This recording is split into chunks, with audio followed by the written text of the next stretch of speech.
The price of your soul is the final goal. Študentje se morajo prijaviti preko EVŠ-ja, kot se prijavljajo tudi na fakulteto. Do roka poslati vse podpise, da lahko mi pridobimo iz uradnih evidenc vse tisto, kar pač moramo pridobiti.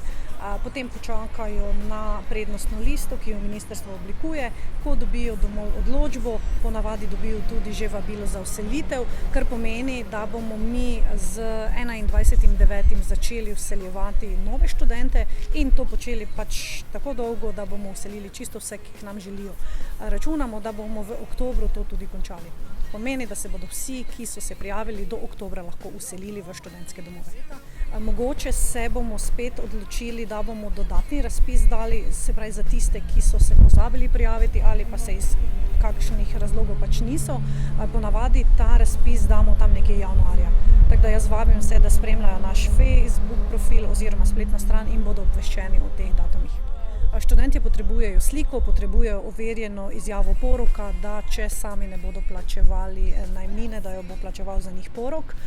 To pa je tudi vse, kar potrebujejo. Pa seveda vse tisto, kar so tako ali tako na fakultetah dobili od statusa in tako dalje. Se pravi, te osnovne pogoje morajo izpolnjevati. Prednost imajo zmeraj tisti, ki imajo več točk.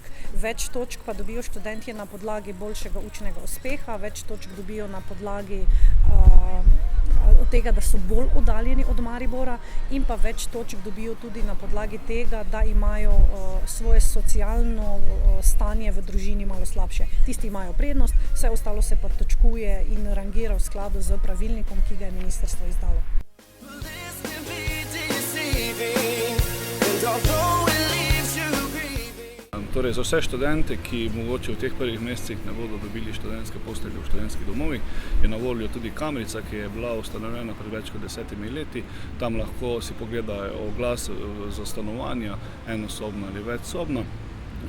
Verjamem pa, da v Mariboru bodo že v nekaj mesecu decembra možne vselitve v študentski dom. Če pa seveda nastanejo kakršnekoli težave pri najemodajalcih oziroma pri pogodbah in najemninah, pa se lahko študenti kadarkoli obrnejo na brezplačno svetovalnico, ki se nahaja v zavodu BIP.